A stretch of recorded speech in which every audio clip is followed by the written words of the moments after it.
नमस्कार, आदाब, सत श्री अकाल, जय भीम, जोहार। मेरा नाम है कन्हैया कुमार और आज हम फिर हाजिर हैं बहुजन समाज की सबसे बड़ी खबरें लेकर दोस्तों।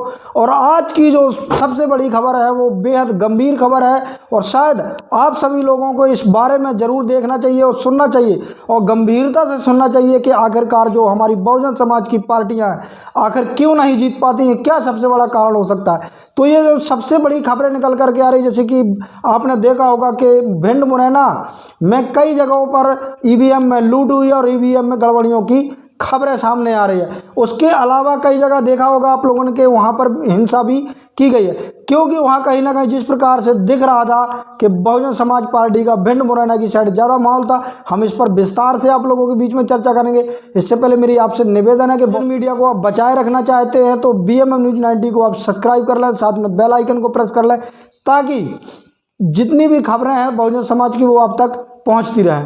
तो जो सबसे बड़ी खबर सामने निकल करके आ रही है दोस्तों, जैसे कि आपने पहले भी देखा होगा कि बहन कुमारी मायावती जी, अखिलेश यादव जी, जितने भी बहुजन लीडर थे पहले से ही ईवीएम पर सवाल उठा रहे थे, लेकिन इलेक्शन कमीशन है जो वो कहीं ना कहीं इस बात को मान नहीं रहा था और कह रहा था हम निष्पक्ष रूप से चुनाव करवाने में सक्षम रहेंगे। लेकिन जिस तरीके से अभी मध्य प्रदेश और छत्तीसगढ़ में चुनाव हुए, आप देख रहे हैं कि किस प्रकार से मतदान में गड़बड़ियां की गई। कई जगह पर ईवीएम नहीं चली, कई जगह पर आपने देखा होगा कि ईवीएम भी लोग चुरा करके ले गए।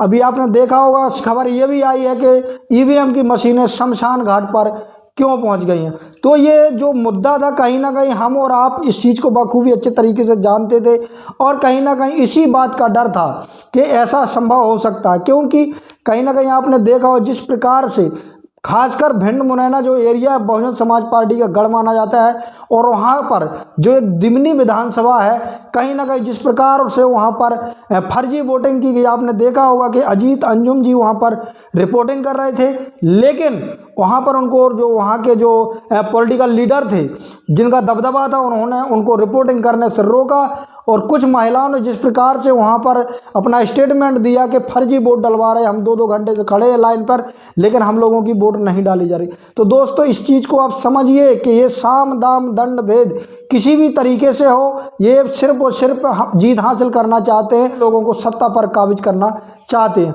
तो इस चीज़ को हम और आपको समझना होगा, हम और आपको मिलकर के लोकतंत्र को बचाने की लड़ाई लड़ना होगा। जैसे कि दोस्तों आपने देखा होगा कि संविधान जिस तरीके से खतरे पर है, आप देख रहे हैं कि चाहे वो कांग्रेस की सरकार हो, बीजेपी सरकार हो, कई ऐसी अनैतिक चीज़ें होती आ रही हैं। तो हम और आप लोगों को जागरूक होना पड़ेगा, इनके लिए आंदोलन करना पड़ेगा और संवैधानिक तरीके से अपनी लड़ाई लड़नी पड़ेगी अपने और हक और अधिकार के लिए। इलेक्शन कमीशन को देखिए आप, जिस प्रकार से लोग आरोप लगा रहे हैं, जो बहुजन नेता आरोप लगा रहे हैं कि ये 2 पार्टियों की कठपुतली बन गया है, तो कहीं ना कहीं ये सबसे बड़ा संदेह के घेरे में इलेक्शन कमीशन भी आ रहा है। इसके अलावा जिस प्रकार से ईवीएम कई जगह आपने देखा होगा कुछ कांग्रेस के नेताओं ने भी पकड़ी हैं, जो ले जाते हुए देर रात ले जाते हुए ईवीएम पकड़ी गई हैं। तो कहीं ना कहीं इस चीज़ से सारा निचोड़ ये नज़र आ रहा है कि कहीं ना कहीं बहुजन समाज के साथ गलत किया जा रहा है और ये कहीं ना कहीं लोकतंत्र पर सबसे बड़ी चोट हो सकती है। तो इस चीज़ को बखूबी अच्छे तरीके से आप सभी लोगों को समझना पड़ेगा, अपने लोगों को जागरूक करना पड़ेगा। अभी आप देख रहे हैं ये बहुत ही बेहद गंभीर खबर है कि आप देख रहे हैं छतरपुर में एक मृत्यु हुई है, भिंड मुरैना में शायद एक मृत्यु हुई है।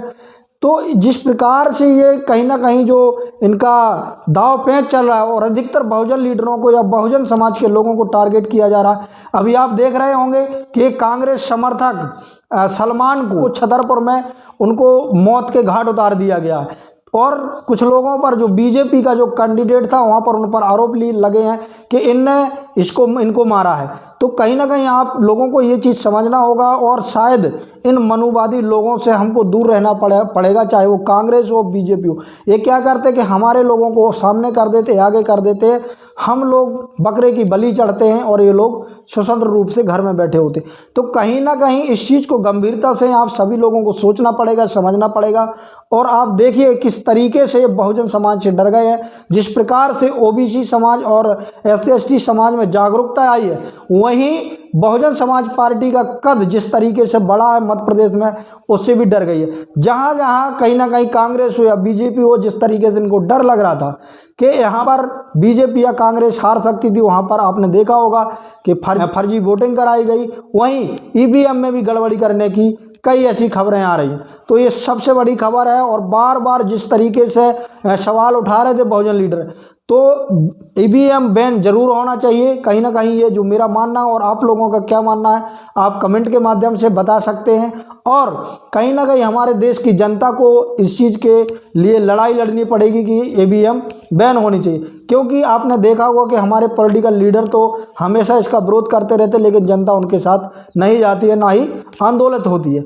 और कहीं ना कहीं लोकतंत्र में यदि हम कहीं भी अपने हक और अधिकार की लड़ाई लड़ते हैं, चाहे वो प्रोटेस्ट के माध्यम से हो, चाहे किसी भी माध्यम से हो, तो कहीं ना कहीं हमें सफलता मिलती है। और आप लोगों को संघर्ष करना पड़ेगा एक संवैधानिक तरीके से। ये ईवीएम हो सकता है कि बैन हो जाए।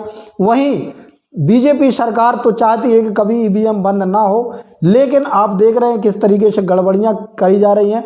इस तरीके से देखते हुए हम आप सबको इनके खिलाफ आवाज़ उठाना चाहिए, ताकि आने वाले भविष्य में ऐसी गड़बड़ियां ना आ सके और हमारे भारत देश का लोकतंत्र बचा रहेगी। अंत में BM News 90 की आपसे गुजारिश है कि अभी तक आपने हमारे चैनल को सब्सक्राइब नहीं किया तो चैनल को सब्सक्राइब कर लें, साथ में बेल आइकन को प्रेस कर लें। वीडियो अच्छा लगा हो तो लाइक जरूर करें। धन्यवाद।